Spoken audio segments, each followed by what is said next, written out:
محبین متعلقین نے، رشتہ داروں نے، ایک بچہ تھا، وارثین نے اس بچے کو کہا کہ بیٹا باپ کی جنازہ پڑھائیے.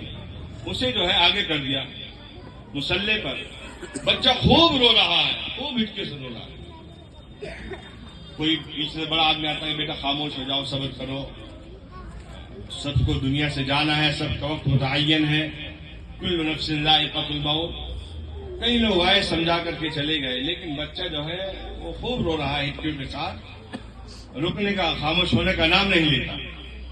آخر میں ایک صاحب پوچھے کہ بھائی وجہ بتائیے، آپ اتنا کیوں رو رہے ہیں؟ لوگ آپ کو سمجھا رہے ہیں جنازے میں تاخیر نہیں ہونی چاہیے، آخر وجہ کیا بتاؤ؟ کہا کہ میں اس بات پر رو رہا ہوں کہ مجھے میرے والد صاحب نے MBBS ڈاکٹر بنا دیا، دنیا کی تعلیم دلا دی، لیکن میرے باپ نے مجھے اس قابل نہیں کیا کہ میں اپنے باپ کی نماز جنازہ پڑھا سکوں. میں آج اس لیے رو رہا ہوں، میرے لیے رونے کا مقام ہے، بڑا افسوس کا مقام ہے.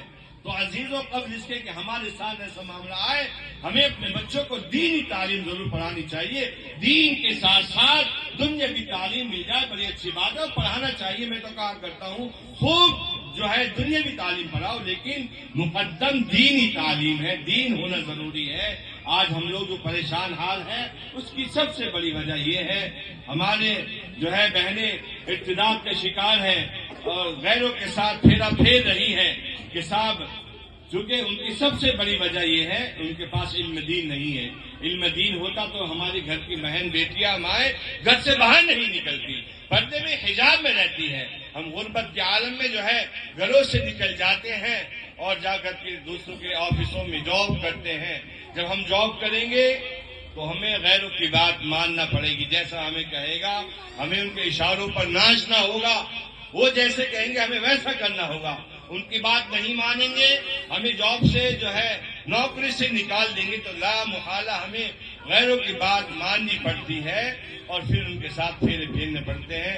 پھر کیا ہوتا ہے، وہ اپنی خواہشات پوری کرتے ہیں اور بچی کو جو ہے ختم کر دیتے ہیں، مار دیتے ہیں، زہر دیتے ہیں، قتل کر دیتے ہیں. تو عزیزو، علم دین بہت ضروری ہے. علم دین ہوگا تو یہ کام کوئی بھی انسان انجام نہیں دے سکتا. ہماری مستورات گھر سے باہر نہیں نکل سکتی. بہرحال یہ قرآن پاک جو ہے یہ اللہ کا کلام ہے، اس پر ہمیں پڑھنے کی اور اس پر عمل کرنے کی ضرورت ہے.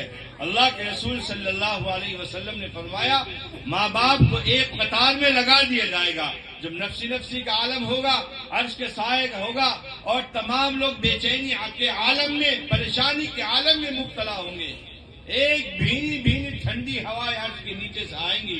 جس طرح ایک دم سے ایئر کنڈیشن چل جاتا ہے نا تو ایک دم سکون مل جاتا ہے کہ صاحب کہاں سے ٹھنڈی ہوا آ گئی، پتہ چلا ایئر کنڈیشن جو ہے وہ چل گیا، اس کی ہوا آ رہی ہے. تو اسی لیے اللہ تبارک و تعالیٰ سے پوچھا جائے گا کہ ٹھنڈی ٹھنڈی پرسکون ہوائیں کہاں سے آ گئی. اللہ تبارک و تعالیٰ کہیں گے کہ یہ حافظ قرآن کے والدین کی قطار ہے جو کھڑے ہوئے ہیں، ان کی وجہ سے یہ ٹھنڈی ٹھنڈی ہوائیں عرش کے نیچے سے آ رہی ہے، اسی لیے سب لوگ جو ہے اس سے فائدہ اٹھا رہے ہیں.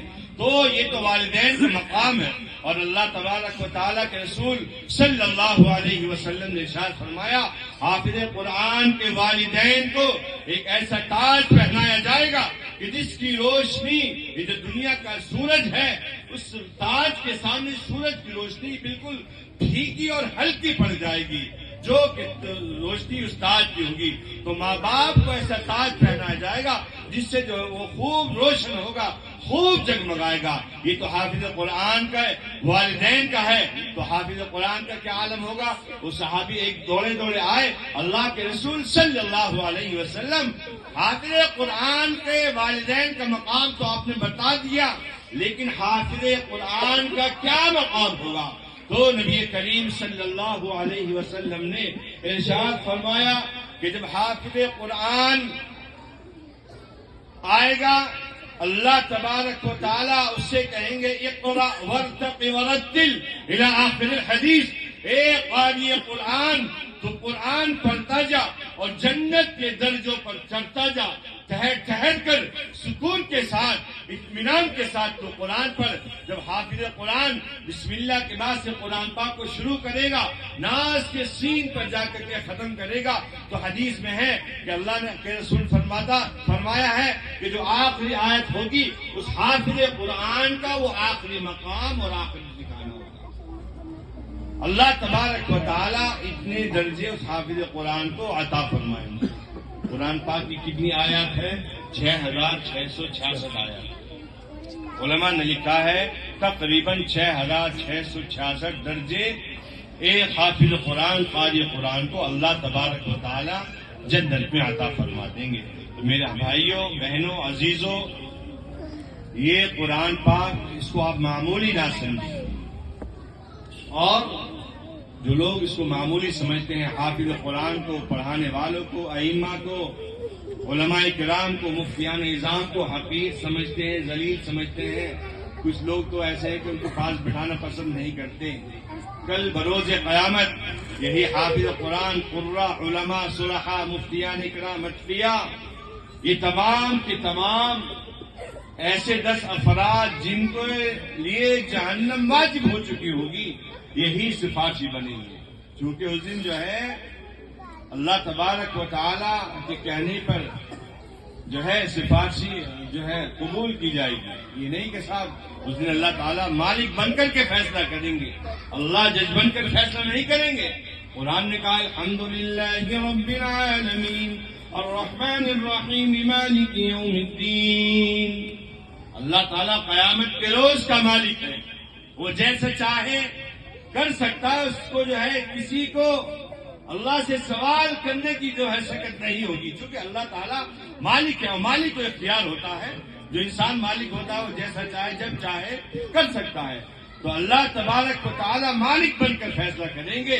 یہ قاری قرآن کے کہنے کی وجہ سے اللہ تبارک و تعالیٰ ایسے 10 افراد